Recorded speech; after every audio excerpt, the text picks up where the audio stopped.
प्यारे बच्चों, आज हम आपकी क्लास 5 की इंग्लिश की 3rd chapter the rats and the elephants के क्वेश्चन आंसर करने जा रहे हैं। तो बच्चों, लास्ट वीडियो में हमने इसका चैप्टर रीड किया था, तो आज हम इसके क्वेश्चन आंसर करने जा रहे हैं। अगर आपने चैप्टर रीड नहीं किया तो वीडियो देख लीजिएगा, ताकि आपको क्वेश्चंस के आंसर खुद भी पता चल जाए। अगर आपने अब तक चैनल को सब्सक्राइब नहीं कर रखा है तो सबसे पहले सब्सक्राइब कर दीजिएगा, वीडियो को लाइक एंड शेयर जरूर करिएगा। आपके सभी सब्जेक्ट पर वीडियोस बने हुए हैं, जितने भी आपके टोटल सब्जेक्ट हैं, Hindi medium and English mediums के, ईवीएस एंड मैथ दोनों मीडियम्स के वीडियो बने हुए हैं, आप प्लेलिस्ट में जाकर देख सकते हैं। तो चलिए बच्चों, स्टार्ट करते हैं। तो यहाँ पर हमारे एक्टिविटी फर्स्ट है कि क्वेश्चन फर्स्ट है, right T for true and F for false statement. तो नीचे हमें लाइन पढ़नी है, अगर लाइन सही हुई तो टी लगाना है, यानी ट्रू की जगह पर क्या लगाना है, टी, और फॉल्स हुआ, गलत हुआ तो एफ लगाना है। तो चलिए बच्चों, स्टार्ट करते हैं। The elephants were very hungry, they were looking for food. तो जब हमने चैप्टर को रीड किया था तो उसमें हमने पढ़ा था कि एलिफेंट्स को प्यास लगी थी, वो थ्रस्टी थे, और वो किस किस तलाश में गए थे, वाटर की। तो जबकि यहाँ लिखा है वो हंग्री थे और फूड की तलाश कर रहे थे, तो यहाँ बच्चों फॉल्स आएगा। अगर यहाँ वाटर होता तो वो ट्रू होता। सेकंड है बच्चों, the elephants destroy the homes of the rats because they dislike them. हाथियों ने चूहों के घर को डिस्ट्रॉय किया, नष्ट किया, क्योंकि वो उन्हें पसंद नहीं करते। तो बच्चों ये गलत बात है। एलिफेंट तो अपनी पानी की तलाश में उधर से निकल रहे थे, उन्हें नहीं पता था कि नीचे रैट्स के हाउस हैं, होम है, तो इसलिए यहाँ पर फॉल्स आएगा। ये बात गलत है कि हाथी उनको पसंद नहीं करते थे, इसलिए उन्होंने उनका घर तोड़ा था। वो तो अपना पानी पीने जा रहे थे, रास्ते में चूहों का घर था, तो उनके पैरों के नीचे वो आकर मरे थे। The king of the rats promise to help the elephants when needed.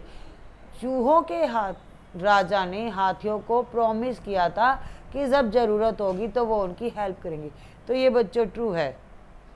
The elephants were shouting for help. हाथी हेल्प के लिए चिल्ला रहे, तो बच्चों ये भी ट्रू है। नेक्स्ट बच्चों क्वेश्चन है, आपको नीचे पिक्चर्स को देखना है और उन्हें संख्या देते हुए सही क्रम में व्यवस्थित करना है। तो बच्चों ये पिक्चर बुक के अंदर बनी हुई है, ठीक है।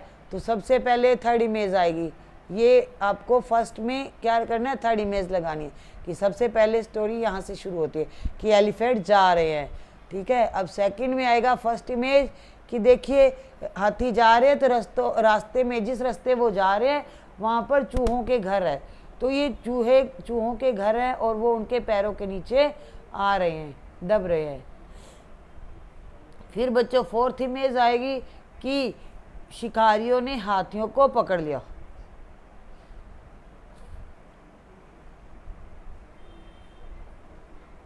थर्ड फिर आएगी बच्चों सेकंड इमेज कि यहाँ पर चूहों ने उनकी रस्सियाँ काट दी। देखो थर्ड इमेज में रस्सियों से बंधे हुए हैं एलिफेंट, तो वो चिल्ला रहे थे, तो बाद में चूहे आए और उन्होंने उनके जो रस्सियाँ थी, उनका ट्रैप था, उनको अपने शार्प टीथ से कट किया था, काटा था, एलिफेंट को आज़ाद किया था। अगर आपने चैप्टर रीड नहीं किया है तो पहले करिए, ताकि आपको ये आंसर खुद ही पता चल जाते। चलिए बच्चों, अब बच्चों नीचे क्वेश्चंस के आंसर देने हैं। Why did the elephants pass through the area where the rat live. हाथी उस क्षेत्र से क्यों गुजरे जहाँ पर चूहे रहते थे। The elephant pass through the area where the rat lives. हाथी उस क्षेत्र से गुजरे थे इन सर्च ऑफ वाटर, पानी की तलाश में, पानी की तलाश में वो उस रास्ते से निकले थे। सेकंड क्वेश्चन है, why did the king of rat request the elephants chief to guide his heart through another route. अब चूहों के राजा ने हाथियों के राजा से अपने झुंड को दूसरे रास्ते से ले जाने के लिए निवेदन क्यों किया, क्योंकि वो मर रहे थे, उनके जो होम्स थे वो डिस्ट्रॉय हो रहे थे, नष्ट हो रहे थे, उनके पैरों के नीचे आ गए। तो इसका आंसर आएगा, the king of rat requested the elephants chief to guide his herd through another route because many homes of the rat were destroy on the route, some rat were also killed. तो चूहों के राजा ने हाथियों के मुखिया से अपने झुंड को दूसरे रास्ते से ले जाने के लिए निवेदन किया। क्यों निवेदन किया? क्योंकि उनके जो घर थे वो उस रास्ते में नष्ट हो रहे थे, जिधर से आती जा रहे थे, उनके भारी भारी पैरों के नीचे आकर वो नष्ट हो रहे थे और कुछ चूहे मारे भी गए। थर्ड क्वेश्चन है, why did the king of rat promise to help the elephant when needed. अब बताइए कि चूहों के राजा ने हाथियों से प्रॉमिस क्या किया, क्यों किया कि जब उन्हें ज़रूरत होगी वो उनकी हेल्प करेंगे। इसका आंसर आएगा, the king of rats promise to because the elephant chief they had accepted his request. अब चूहों के राजा ने उनसे प्रॉमिस इसलिए किया था क्योंकि हाथियों के राजा ने उनका निवेदन स्वीकार कर लिया था, उनकी प्रार्थना को मान लिया था कि वो दूसरे रास्ते से निकल जाए, और फिर वो दूसरे रास्ते से निकल गए। फोर्थ क्वेश्चन है, why were the elephants shouting one day. एक दिन हाथी क्यों चिल्ला रहे थे? The elephants were shouting one day because they were caught in trap kept by some hunters. एक दिन हाथी चिल्ला रहे थे क्योंकि वे शिकारियों द्वारा फैलाए हुए फंदों में फंस गए थे। ट्रैप मतलब फंदा या जाल हो गया। फिफ्थ क्वेश्चन है, how did the rats help the elephant. चूहों ने हाथियों की हेल्प कैसे की? The rats help the elephant by biting the ropes of the traps and making them free. अपने तीखे तीखे दांतों से रस्सियों को काट कर, फंदे को रस्सियों से अपने तीखे तीखे दांतों से काट कर उन्हें फ्री किया। नेक्स्ट बच्चों एक्टिविटी सेकंड है, question complete the following sentences by choosing appropriate word from the box. Box में कुछ उचित शब्द दिए हुए हैं, उनको चुनकर आपको नीचे फिलअप करने। Mahesh is always to play cricket, तो यहाँ पर बच्चों रेडी आएगा। महेश हमेशा रेडी रहता है क्रिकेट खेलने के लिए। He quickly finish his homework and went out to play. वह अपना काम जल्दी जल्दी फिनिश किया, उसने अपना काम जल्दी जल्दी फिनिश किया और बाहर खेलने के लिए चला गया। थर्ड आएगा, yesterday I saw a frog in the pond. तो फ्रॉग कहाँ रहता है बच्चों? पॉन्ड में। ऊपर बॉक्स में दिए हुए वही हमें फिल करने हैं। Behind my house, yesterday I saw a frog in the pond behind my house. कल मैंने अपने घर के पीछे पॉन्ड में एक फ्रॉग को, मेंढक को देखा। My father promise to take me the fair today. मेरे पिता ने वादा किया कि आज वो मेले पर ले जाएंगे। The fox was caught in a trap. Fox मतलब लोमड़ी, पकड़ी गई ट्रैप में। ट्रैप मतलब जाल में। Suman realise her mistake and said sorry to Geeta. Suman को अपनी जो मिस्टेक थी वो महसूस हुई। लाइन मतलब उसे महसूस हुआ कि उसने गलती की है और उसने गीता से सॉरी भी बोला। आई सा a herd of sheep grazing in field.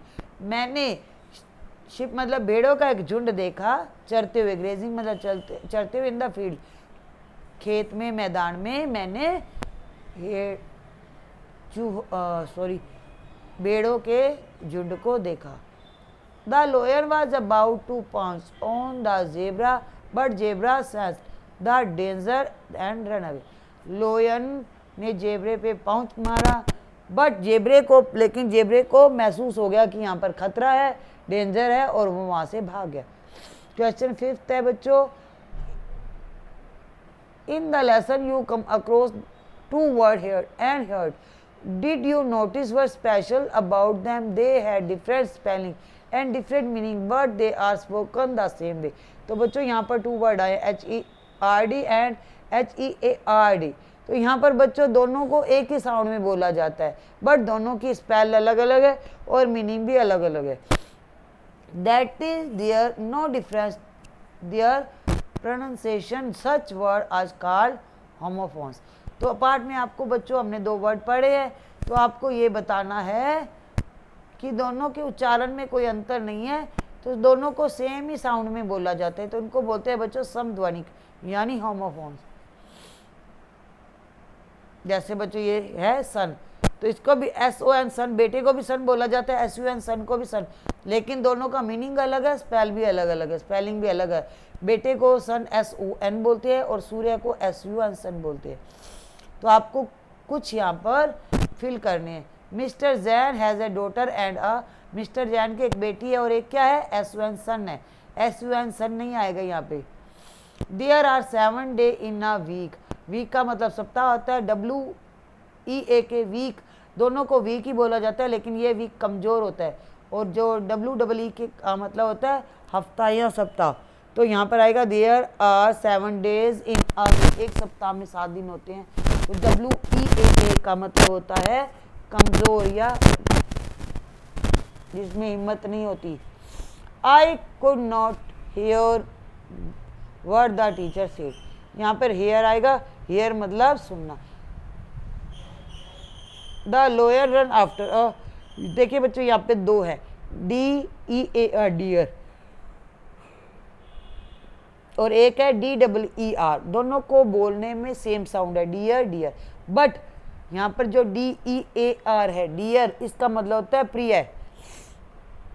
ठीक है, जो हमें, जैसे हम फादर के आगे लिखते हैं my dear father, my dear daughter, my dear son, और ये DEER का मतलब होता है हिरन। तो दोनों को बोला सेम जा रहा है, दोनों की स्पेलिंग अलग है, बट दोनों का मीनिंग भी अलग है। ठीक है, the lion run after a deer. तो लोयर ने किसका पीछा किया, डियर मतलब हिरन का। My younger sister is 2। तो देखो बच्चों, TOO और TOO दोनों को इसी तरह बोला जाता है, लेकिन TOO का मतलब होता है भी, और TWO का मतलब होता है 2। My younger sister is 2 year old. Raju will, यहाँ पर देखिए बच्चों 3 है, BY by, BUY buy, BYE bye. तो ये बाय होता है के द्वारा, BY का मतलब होता है के द्वारा, और BUY का अर्थ होता है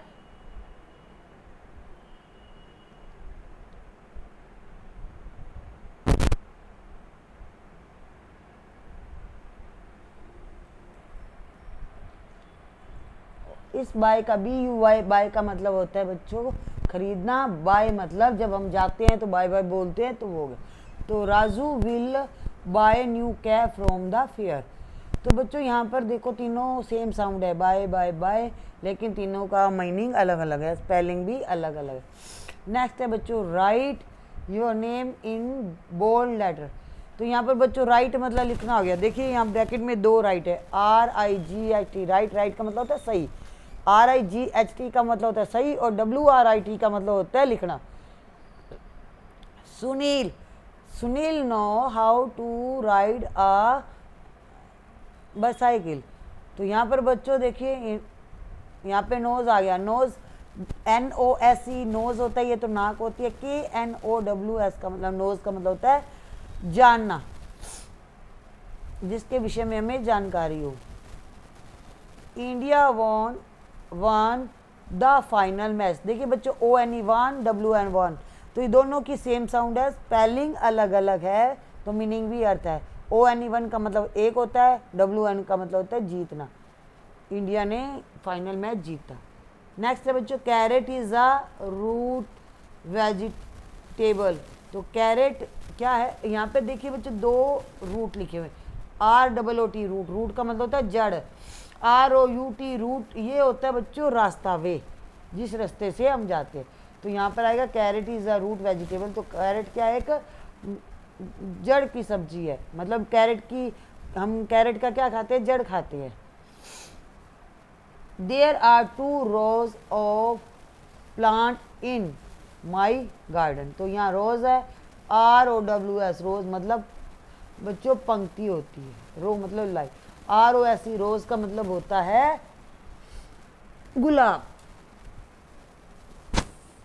नेक्स्ट है बच्चों in the lesson you read when the rats were playing they heard loud shout of elephant. तो इस चैप्टर में हमने रीड किया कि हाथी खेल रहे, सॉरी बच्चों, रैट चूहे खेल रहे थे, उन्हें जोर जोर से हाथियों के चिल्लाने की आवाज़ आई। This sentences talk about an action which took place when another action was in progress. Here are a few more examples. Look at them and see how they are constructed.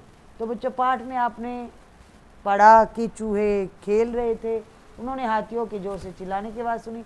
यह वाक्य हमें ऐसे कार्य के बारे में बता रहा है जो समय घटित हुआ जब दूसरा कार्य चालू स्थिति में था। यहाँ कुछ और उदाहरण दिए, उनको देख के जाने और इनकी रचना कैसे हुई। When Smith was doing his homework, his mother called him for dinner when Sumit, जब सुमित अपना होमवर्क कर रहा था, हिज मदर उसकी माँ ने कॉल बुलाया, हिम फॉर डिनर के लिए उसे बुलाया। When we were playing football, तो यहाँ पर बच्चों देखो दो सेंटेंस जुड़े हुए। When we were playing football, जब हम फुटबॉल खेल रहे थे, मोहन हर्ट हिज लेग, तो मोहन के लेग पर चोट लगी। Now complete the following sentences using correct form of verb given in the bracket, तो नीचे आपको सही फॉर्म फिल करनी है वर्ब की। जैसे नीचे ब्रैकेट में आपको फॉर्म वर्ब दी हुई है, तो हमें इसकी फॉर्म चेंज करनी है। When Monu was returning from school, जब मोनू स्कूल से लौट रहा था, ही फाउंड, उसने पाया अ 10 rupees note under a tree, तो उसने क्या पाया, उसे क्या मिला, एक 10 रुपीज़ का नोट मिला अंडर अ ट्री, तो फाइंड का क्या हो जाएगा, found. When I was doing my homework, जब मैं अपना होमवर्क कर रहा था, मेरे friend came to meet me, यहाँ पे कम मतलब आना होता है और कम का क्या हो जाएगा, केम। नेक्स्ट है बच्चों, when the student were making a noise, तो बच्चे जब स्टूडेंट शोर कर रहे थे, the teacher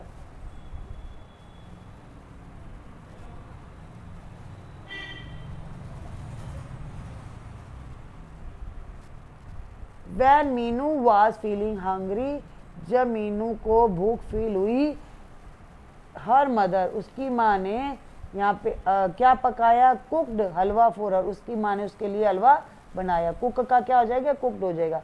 when my father was taking a bath, जब मेरे पिताजी नहा रहे थे, his mobile phone wrong, ring का हो जाएगा रैंग, बजा, रिंग मतलब की जो फॉर्म हो जाएगी रैंग हो जाएगी। When Nidhi was learning for her lesson, her younger brother a glass of water for her, तो यहाँ bring का बोट हो जाएगा लाया। जब निधि पढ़ रही थी लेसन, तो उसका भाई उसके लिए क्या लाया, a ग्लास ऑफ वाटर लाया उसके लिए। बच्चों नेक्स्ट है activity 5, right 5 sentences describing how you help your Elder brothers and sister, आप अपने बड़े भाइयों बहनों की मदद किस प्रकार करते हैं वो आपको बताना है, ठीक है। तो आप कैसे मदद करते हैं, आपको 5 लेसन सेंटेंस लिखने हैं। तो फर्स्ट है, I help my elder brother at our shop, मैं मेरे बड़े भाई की शॉप पर हेल्प करता हूँ। I fetch water with my elder sister from a well, मैं मेरी बड़ी बहन के साथ कुएं से पानी भरने में हेल्प करता हूँ या करती हूँ। I clean my elder brother cycle daily, तो मैं मेरे बड़े भाई की साइकिल मैं डेली साफ करता हूँ। I wipe the door and sweep the floor for my elder sister, तो मैं अपनी बड़ी बहन की दरवाज़ों को साफ करने में और फ्लोर को साफ करने में हेल्प करता हूँ। I remove all the cobwebs on the wall for my elder brother, मैं मेरे भाई के जितने भी दीवार पर जाले होते हैं मकड़ी के, cobweb मतलब मकड़ी के जाले होते हैं, मैं उनको साफ करके मेरे बड़े भाई की मदद करता हूँ। तो 5 सेंटेंस आपको लिखने थे।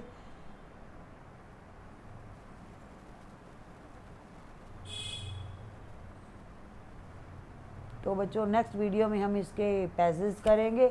आज जितनी भी हमारी एक्टिविटीज़ थी वो हमने कंप्लीट कर लिया, क्वेश्चन आंसर कंप्लीट कर लिए हैं। आप चैप्टर को भी रीड करिए वीडियो देखकर एंड क्वेश्चन आंसर को भी रीड कीजिए।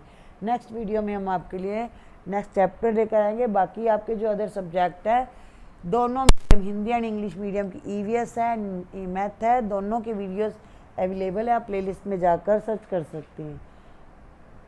वीडियो को लाइक एंड शेयर कर दीजिए और चैनल को भी सब्सक्राइब कर दीजिएगा। Thank you.